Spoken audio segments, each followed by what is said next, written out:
Oh, yeah. When you hear that fat caps, you know what time it is, boy. It's time for another episode of The Next Show with your boy, Deliberg. Heavy D. D Midas. Yeah, so we're here, we're back. And on this episode, things of nature to discuss are going to include, first and foremost, Kawhi's flop in Game 7. Been watching and reading some of the stuff that's come about since then. It's all just been hilarious. I'll give my take on that coming up. Also, the what was it? Big Game 5 that the Islanders won in double overtime. I predicted Tampa in 5, so looks like it's going to be Tampa in 6 then. No biggie. That and. I don't think there's anything else I want to touch on. So, let's get right into it. So, Kawhi. After that went down, the very first thing I said was, "Yo, Kawhi, man, if you was gonna get as far as the Raptors, then you should have just stayed, my nigga. You should have just stayed. Cause look at you now, homie.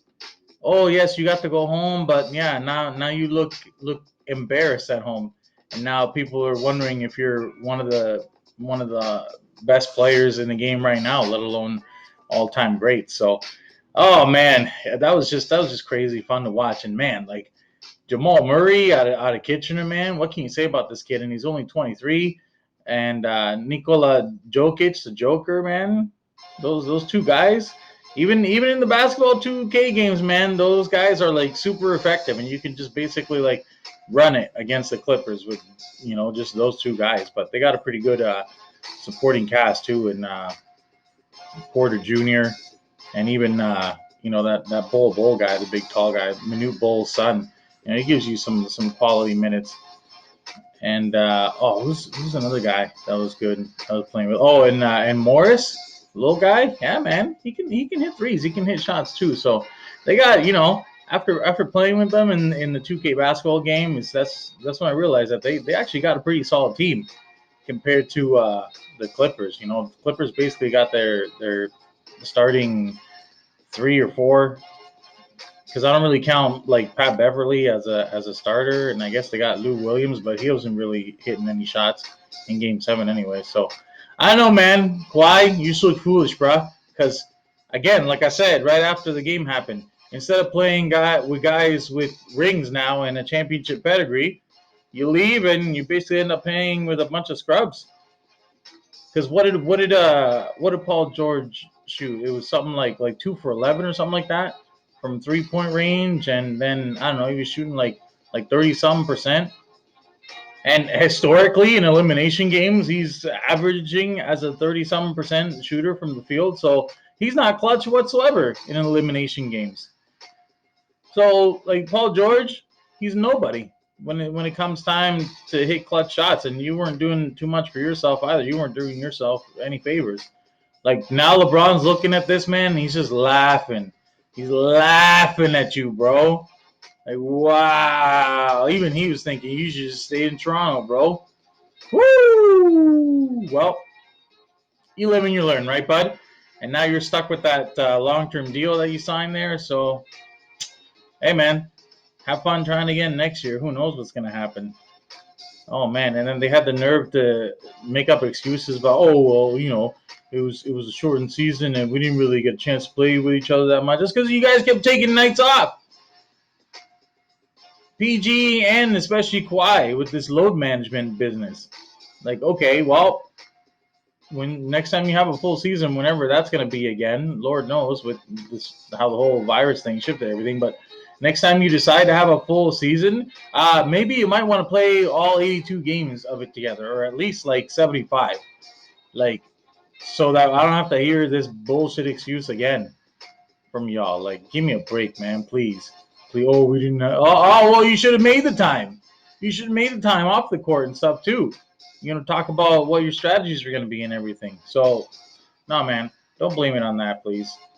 Just say that you didn't come prepared and you didn't execute, and that you played like garbage, and that you played. I'm referring to Paul George, and that you played like you always historically do, in elimination games when your back's against the wall.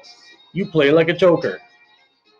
You just say that in the press conference, like, okay, we choked, I choked, we'll be better. We'll be better next year. We'll go back and we'll work hard and we'll watch the film, yada yada yada. You choked.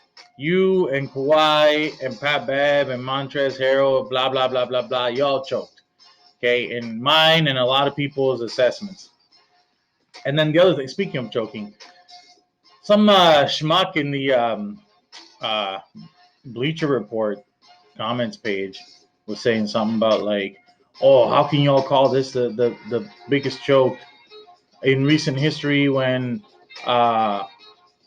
the Cleveland Cavaliers with LeBron James were down 3-1 to the Golden State Warriors and they came all the way back. And it's like, okay, all right. I'm glad you brought that up because now let's break it down and look at it. Okay, so that was the Golden State Warriors team that didn't get Kevin Durant. They didn't have Kevin Durant yet. Okay, before they had won like back to back and 3 out of the 4 or whatever it was. They had previously beaten LeBron in a 7-game series for the NBA title. So they really had nothing to prove. They already done it and they were up 3-1. Okay, so they let that one slip from their fingers. They didn't have KD yet. Now what happens? They get KD and LeBron gets blown out of the water.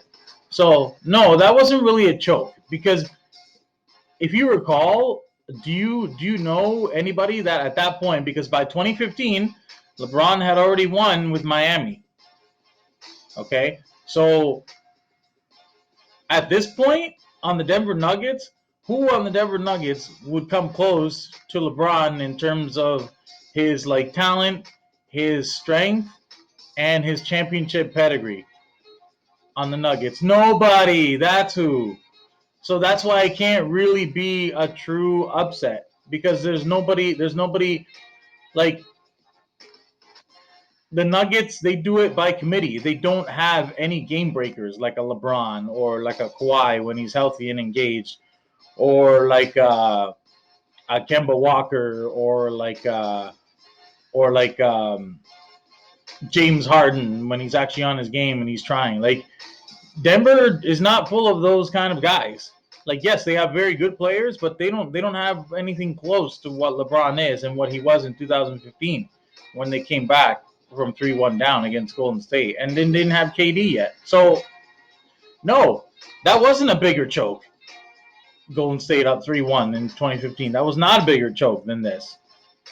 No, the Clippers, because it was a championship or bust mentality for them. And that's why KD orchestrated Paul George to go over there. That's why he was making phone calls to like other guys and trying to get him over there and whatever. Because he thought that he could have like a sidekick and that they'd be able to start winning trophies right away. Well, nah, bud, it ain't like that. You gotta actually like build chemistry with the team that you're playing with and like be able to know guys. I.e. like the guys you want a championship with, let's say. Oh, I don't know. But, it is what it is. And now we can put this argument to bed about, oh, Toronto needs Kawhi more than Kawhi needs Toronto. Nah. This motherfucker needed Toronto just as much, clearly, because this motherfucker was out there playing with a bunch of scrubs. So enough of this argument, because Toronto's going to be right back in it next year. Are we going to be able to say the same thing about the Clippers? I don't know. Who knows? Who knows now with all this that's happened? Doc Rivers, the only man. I got to throw this crazy stat out there for you guys. Just like that one crazy stat that was like, the Islanders have already won 4 playoff series since John Tavares signed in Toronto. That is just such a crazy stat. So another crazy stat I'm going to throw at you guys in terms of what happened to Kawhi and the Clippers. Doc Rivers, the head coach of the LA Clippers, is now the only guy. He's probably the only coach in modern sports history. Forget about NBA. Modern major sports history, okay, of all the 4 major sports in North America, to go up 3-1 in a series 3 separate times and blow it 3 separate times. First of all, he was the only coach in NBA history who had coached 3-1 series leads and blew it. Now he's going to be the only coach of any single sport that has a 7-game series ever in the history of sports that blew a 3-1 lead 3 times. 3 times. That is incredible. So, yeah, I would can his ass for sure if I was the LA Clippers. I'm sorry, man. I traded away all those picks for to get Paul George there on the request of Kawhi because y'all motherfuckers told me that you were going to bring titles to the Clippers and, you know, not make them the sideshow of LA because everybody's always on the Lakers tip. And, and here you got LeBron eating popcorn and having some tacos on Tuesday, motherfucker. Laughing at you, bro. Because now he's going to be like, oh, okay, all right. Denver is not going to present as big of a challenge. Perhaps, I mean, the jury's still out. But I bet you LeBron's sitting there thinking, wow, man, we just got an easy pass to the NBA Finals. So we need to take advantage of it. But that's what he might be thinking. You know, if you ask me personally, I think that Denver is gonna take him by surprise. And you know, when I get to, well, actually, I can say it right now since it's they're all about to start up. And I know the Heat are already 1-0. But honestly, man, I never liked the Celtics whatsoever, and I especially didn't like them when Marcus Morris or whatever his name is, or what's his name? Not Jaylen Brown, not the other fool. Was it no Marcus Smart with his like ridiculous tweets about the king of the north, the king of the north, blah blah blah blah blah blah, and he tweeted like 6 times or something like that. Wow, looks like you're the king of the goofs now, down 1-0 to the Heat. So I mean, honestly, I would have said like Heat in 4 or 5. Like they just look so good right now, especially with like Jimmy Butler hitting like huge shots. Like man, good on him too, man. I'm glad he finally found a place where he can be the guy and he can thrive and he's happy and he's playing and he's having fun. So he's been through a lot of like crap in his career and been on a lot of bad teams. So this is arguably the most talented team that Jimmy Butler's been on. So I'm happy for him. Good on him. But yeah, man. I mean, as far as that goes, yeah. So Heat in 4 or 5. Celtics are garbage. They're overrated. And then in the Denver LA series, I think, oh man, LeBron and AD are going to be so tough to stop. They're going to be very, very tough to stop. Uh, but I think, you know, the 1-2 game of Murray and the Joker is going to be tough to handle too. I think this one's going to go 7 games as well because, like, I think Max Kellerman on ESPN made a great point that if you're in a 7-game series and it goes to game 7, you're evenly matched. You're evenly matched. Otherwise, it wouldn't be a game 7. So I think that I want to say Lakers in 7 just because of, you know, that jersey that's sitting there right behind me. You know, Lakers. I think Lakers in 7. I think they'll get it done and then they'll move on to the final. I'll make the prediction once we head down that bridge if we get there. So yeah. So very very very thrilling stuff. Like it was actually a pretty awesome game. I managed to catch most of it, and yeah, man, just had to go off after because I mean, like Kawhi, you look like a joke, bro.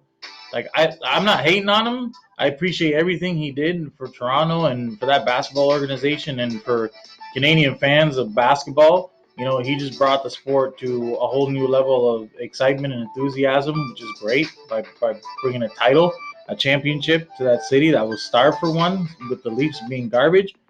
But at the same time, it's like, bro, you shouldn't have left, man. Because seriously, look at you now, man. Look at you now. You're looking all silly, bro. Because now you're getting it from Clippers fans and Raptors fans. So you just alienated everybody. So good job, bud. Yeah. So that's my take on it. Now, moving on, I want to just briefly touch on the Isles Game 5.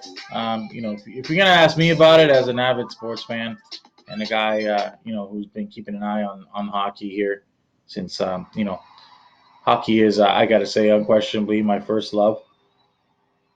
Um, they got really lucky. Tampa Bay, I think, was generating so many chances that they were just gassed.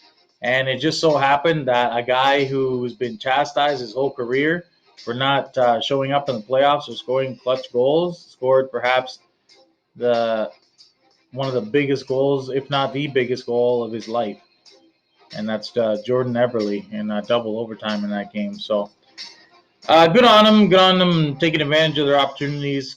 Quite frankly, it should have been Philly. That's there. That should have been there, in my opinion. But you know, the more well-prepared team won that series.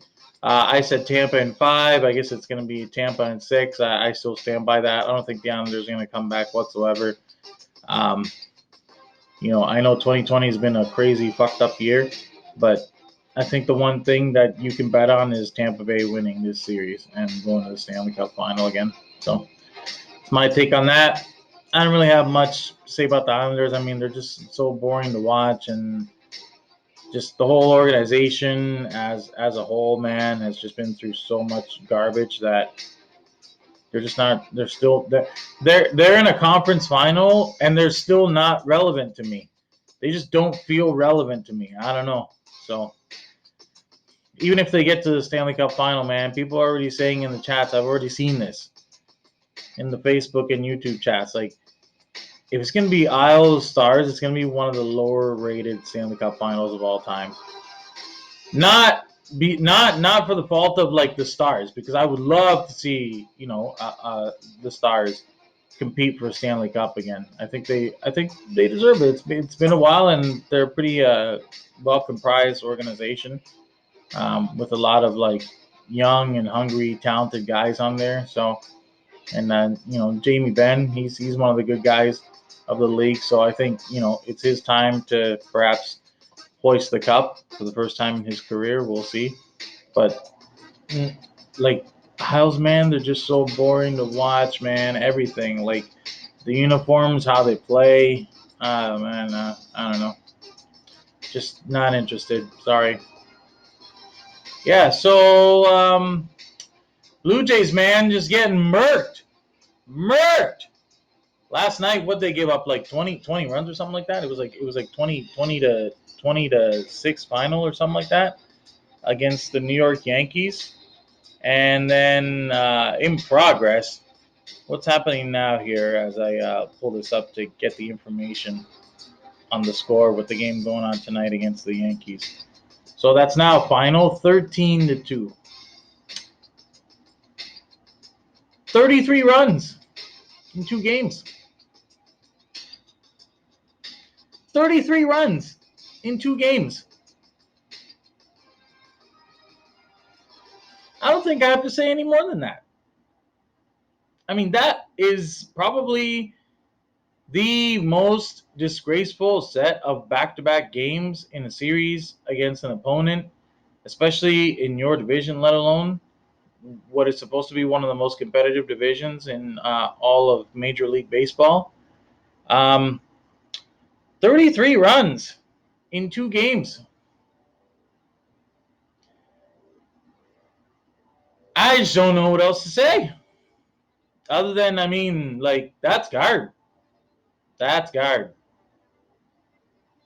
And this is why I said the jury's still out on the Blue Jays, and that I wasn't fully convinced that they would do any kind of damage in the postseason, because they go out and have nights like this on back-to-back nights. 20 runs the first night, 13 runs the second night. Pitching wins championships. The Blue Jays have none of it, clearly from the scoreline that you see. 33 runs in 2 games. That's not good at all. At all. So they really need to shore that up, because if things come off the rails this bad, now you're in danger of losing your playoff spot. And if you lose your playoff spot because you strung a bunch of ugly losses together in a row, that's going to look really, really, really bad in a shortened season, where literally, with a shortened season and an extra playoff spot, where literally anybody had as much of a chance as anybody else to get in to the postseason. Oh boy, 33 runs in 2 games. Guys, come on. You have to do much, much better than that. This is fucking pee-wee baseball bullshit. This is just basic baseball, like 101. Like, is that a professional baseball team y'all feeling? Aren't four of these groups supposed to be sons of major leaguers? Let's see. Biggio, uh, Gurriel, uh, Vlad Guerrero, and Bichette. Yeah, I think those guys are sons of major leaguers. So I wonder what y'all pops is thinking right now after watching you guys in the last like 72 hours. Just get murked. I can tell you what I think, and it's atrocious. And I think you have to do much better than that. And I think that I don't really want to. I don't really want to speak on this team much no more. If this is going to continue until the season's over and until they can get the ship righted with some proper pitching. Like, wow. Wow. The Yankees were just hitting home runs like crazy. I was watching the game at home here before I started filming. They had already had 5 goddamn home runs in the game. And it was like what at that point it was like 8-0 or something like that. 5 home runs. And the 7th inning hadn't even come and gone yet. Oh mercy. Just dreadful. Just dreadful. I don't know. I don't know what to say other than that. I mean, probably the only other thing I gotta say is that my time is up, guys. So on that extremely low note, yeah, the only other thing I wanted to mention was maybe trying to think.